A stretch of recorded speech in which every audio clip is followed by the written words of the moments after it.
Live from our 7 Tasmania studios, your nightly news with Louise Huber begins now. Supporters of Susan NEILL-FRASER have held a vigil to mark her 4,400th day in prison. The 67-year-old was convicted of killing her partner Bob Chappell in 2009. Judges are currently deliberating on her second appeal, but there are now calls for the investigation into the case to be reopened. People want to know the truth. Please, Attorney General, use this opportunity, intervene, get the case reopened. You have the power to do it. In fact, you have a duty to do it. This is wrong and this needs to be looked at because for the whole time that we've been campaigning, we have been asking for some kind of formal inquiry. Police Commissioner Darren Hine has defended the investigation on Facebook, saying he remains confident in the integrity and thoroughness of the original and subsequent investigation teams. A bitter feud is brewing between a local racing club and the nation's peak cycling body, which could spell the end of the renowned 126-year-old LATROBE Carnival. The club claims it's been dealt unreasonable demands to get the track up to scratch. It's the fury over a fence. We're strongly of the view that we do not want a fence. Or lack thereof that could jeopardise one of LATROBE's biggest traditions. It'll be a huge loss for us, you know, because a lot of people come to the carnivals. An audit found the annual carnival cannot go ahead unless temporary barriers are constructed around the cycling track's 500-metre perimeter. We rejected that on the basis that we felt it would heighten the risk of injury to riders who happen to be forced off the top of the track. There's never been a problem before in any, until now. Restrictions limiting gearing to 94 were also imposed, which critics say will make the event less attractive. But what also enraged them is the claim cycling bosses undertook the track review in secret. Absolute lack of communication. We've heard nothing from within Tasmania or outside. They've refused to bow to the demands of head office, casting doubt over the future of the 126-year-old carnival, a place once graced by scores of Olympians and world champions. Oz Cycling have labelled this entire saga as a storm in a teacup. They claim they've kept communication channels open and the club won't be forced to cover the cost of building the fence. The industry body is optimistic it will go ahead as planned. Only World War I and World War II have threatened its existence in the past. Now a bureaucratic war poses the latest threat. Garth, Burley, 7 Tasmania News. Almost 100 riders have roared into Latrobe to send a loud message about the threat of skin cancer. The run from the Sun Ride is the culmination of a week spent educating high school students about the importance of UV protection. They're hoping to raise more than $3,000. There's the fundraising component as well as spreading the message about melanoma and skin cancers. This motorbike community have been incredibly generous and supportive. They'll visit schools in southern Tasmania next week. A pantry drive organised by 2 Hobart teachers has seen the generosity of Tasmanians shine through. Hundreds have reached into their cupboards in an effort to help those still struggling because of the pandemic. Driving through Hobart, stopping at dozens of houses to collect donations for an important cause. Oh, that looks great, thank you. Volunteers picking up carloads of grocery items for those in need. About 12, 13 places today that we've gone to, and that's just in one suburb, which is really amazing. Almost 200 people registering their interest for the pantry drive. I'll get you to talk me through some of the groceries you picked up today. Yeah. So, like I said, a lot of people have donated pasta, lots of pastas, heaps and heaps of tins of soup, which is really amazing. Lots of cereals. Those items then brought back to Guildford Young College for sorting. Teachers Matthew STOLP and Emily Wilkins organised 2 drives last year in response to COVID. They weren't planning to do one this year. But Vinnie's actually contacted us and said that there are still people struggling out there, even as like a result of the pandemic still. Spreading the word on social media. And we only encourage people just to have a look in their pantry. Maybe there's an item that you won't use that hasn't passed its use-by date. But these people don't donate one item. They go above and beyond. As you can see, thousands of individual grocery items have been donated today, and organisers say they feel overwhelmed by the support. My favourite part of it is, seeing how community supports community and what that looks like. Everyone coming together and saying, you need a little bit of help, we're here. Meg Sides, 7 Tasmania News. Tasmania's bid to host teams at the 2023 Women's Soccer World Cup has taken a big step forward. Football Tasmania says FIFA officials inspected local facilities earlier this week. Further inspections will take place once experts from Sydney can visit. So we're very confident about how the facilities will be, and we think that we're in a very good position to host hopefully multiple national teams. Meanwhile, aspiring female coaches will be financially supported by the state government to complete the National C-grade coaching licence course. As a student, it would have been hard to access the C licence at this stage, so the C licence scholarship is really helpful for me. 12 scholarships will be funded this year. The next generation of GPs have put their suturing skills to the test at a course in Hobart. Stitch is part of a series of workshops held throughout the year, designed to provide registrars with hands-on training.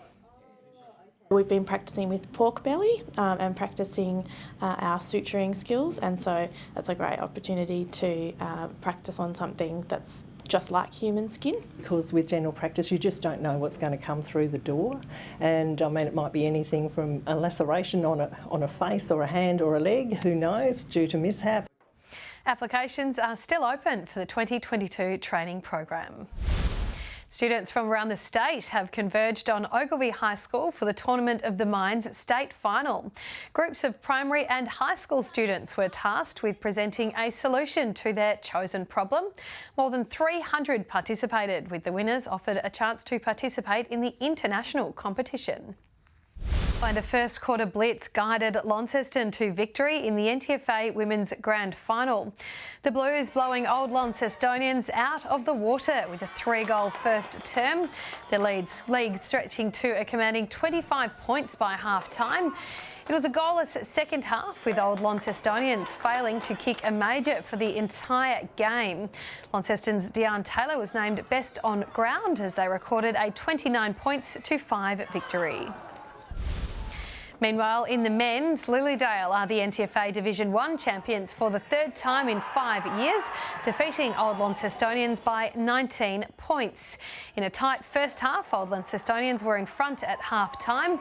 The tide turning in the third, though, 2-1, giving Lilydale a 3-point lead with a quarter to play.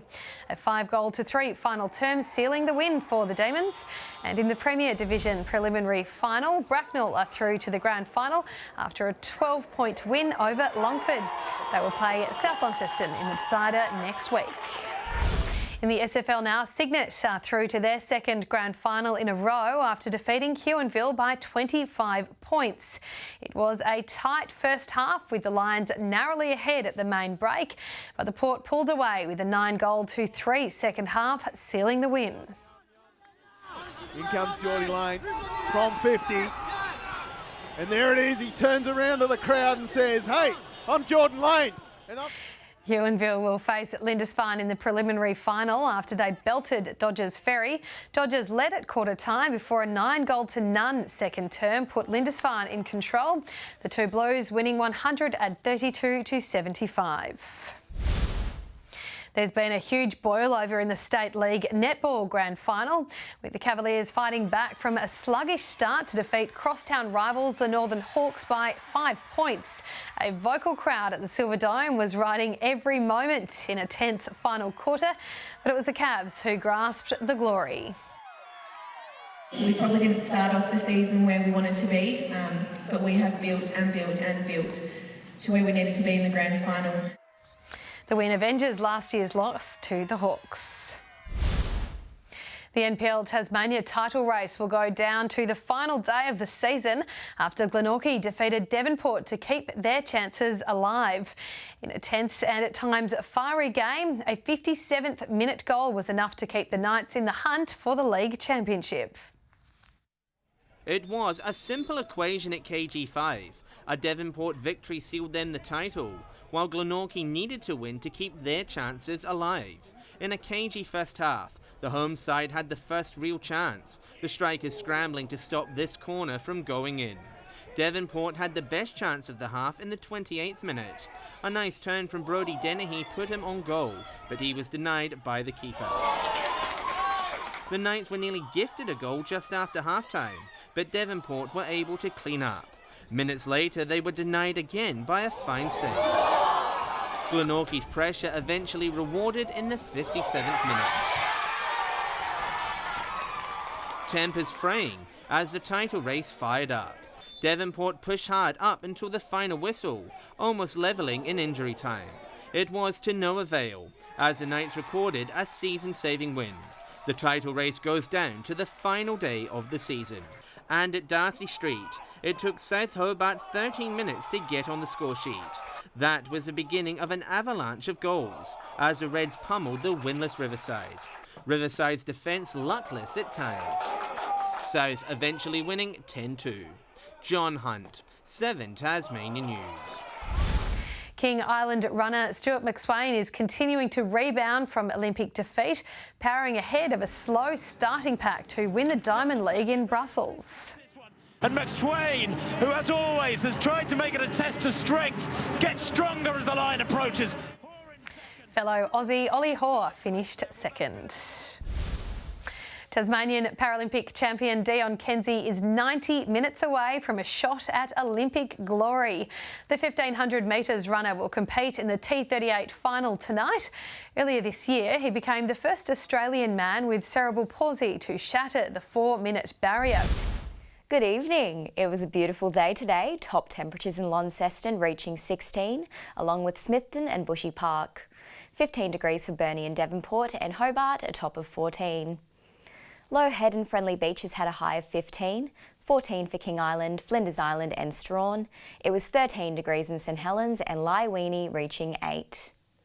Cloud extended over most of Tasmania, although areas of clear sky can be seen in the north. And Australia-wide, a frontal cloud band extended from the Northern Territory to the south of New Zealand. Tomorrow's chart shows the front has weakened over New South Wales and the Tasman Sea, associated with a low.